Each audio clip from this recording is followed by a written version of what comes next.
Happy Friday to you. This is Mark from MLB DFS Weather.com and MLB DFS Weather on Twitter.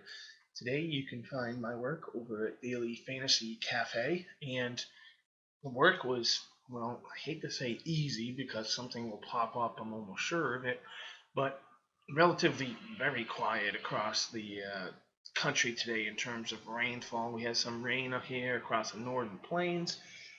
There is a Minnesota game in Minnesota. Um, there's my Boston accent coming out later tonight, this evening, but it doesn't look like that rain should be affecting there. We have some rain in the Mid-Atlantic that will be long gone when we come to this evening. There is games in Baltimore and Philly that could be impacted by it, but I don't think so because that rain should be out of there, like I said. And then we have some showers across the West Coast. Game in Oakland, if it wasn't impacted by rain yesterday, it probably won't be today. So see my report over here at dailyfantasycafe.com underneath. Let me show you how to get there. You go to let's start at the main page. dailyfantasycafe.com. There's the main page. Lots of good tools here. A vibrant forum. Optimizer is really good for those that are playing DFS, and obviously if you're watching me, you probably are. It's worth a couple bucks a month to get in there. There's a lot of good stuff here. Vegas tools, stat generator, park factors, lineups as they come out, all help a real lot. Where you can find my work is underneath the forums, the baseball forum, and Monday, Wednesdays, Fridays, Saturdays, I will be the top report up here. So here's my report for Friday, the 17th, which is today.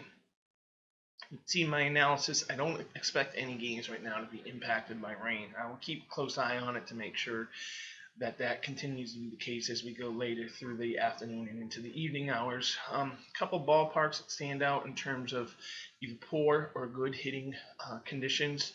First of all, Marlins Park in Miami. From May through September, the roof is closed 90% of the time because of how high the humidity is and for the threat of thunderstorms. So expect the roof to be closed today. Even with the roof open, but especially with it closed, it's a pitcher's ballpark, so that's why I give a 3 to the batter and a 7 to the pitcher.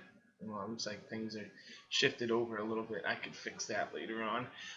And the same thing happens in Tampa, that we have an indoor game in a dome, and that favors the pitcher over the hitter. So that's why I give the hitter a 2 and the pitcher an 8. And like I said, I'll fix that to make sure they line up better.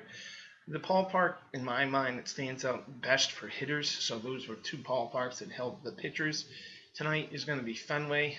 The wind's blowing out to left. Not crazy, anything like that, but just enough that may give some balls a boost. In terms of air density, it's lowest in Kansas City because it's still relatively warm, but the wind is blowing in, I believe. Let's check.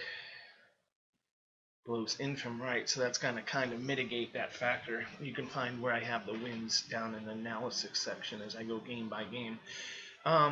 So some park factors there, no huge factors. I guess the big deal is that the heat that was affecting, heat and humidity that was affecting Kansas City and St. Louis is really in Chicago as well, has taken a step back as a cold front has come through and dropped down some cooler and drier air. Certainly not cold or dry by any stretch of his imagination, but compared to what they have been dealing with, it's cooler and drier.